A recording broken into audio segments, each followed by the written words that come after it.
Hi everyone, Amy here with amyswares, and today I'm going to do some quick holiday card batching. I have some panels here of scrap pattern paper for some holiday cards. I'm just going to pull these together really quickly for some cards. Here is a photo of the finished cards I was able to pull together.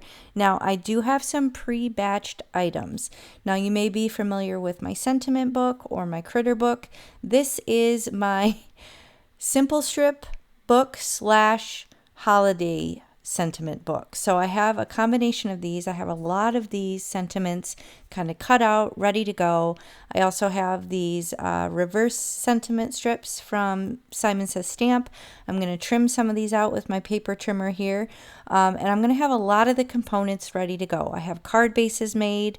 I just basically needed to cut these little panels of pattern paper.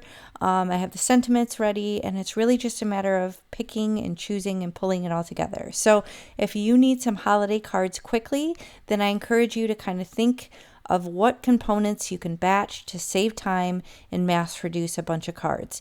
Now you could probably see I was using the little plastic edge right on there to kind of line up and get even margins around those sentiment strips. Now to add some shimmer and shine, I'm going through and pulling out coordinating card bling. Now all of this card bling is from A Colorful Life Designs. If you do shop there, use my coupon AMYFAN10 at checkout and save on your complete order. Now I have various different golds and silvers and whites and neutrals and things like that I'm going to use, which really tie in with the papers that I used for the die cuts.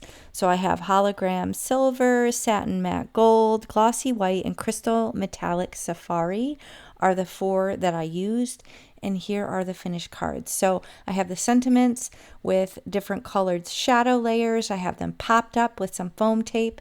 I have the little bits of shimmer from the card bling, and they're basically just attached to US A2 size 4¼ inch by 5½. 120-pound accent opaque cardstock, and I had a bunch of those card bases ready to go. So super quick and easy. You can see I have 7 cards here ready for my holiday cards this season. So I hope you found this helpful. I hope it encourages you to bust out what you have and make some holiday cards. So thanks for watching. Bye.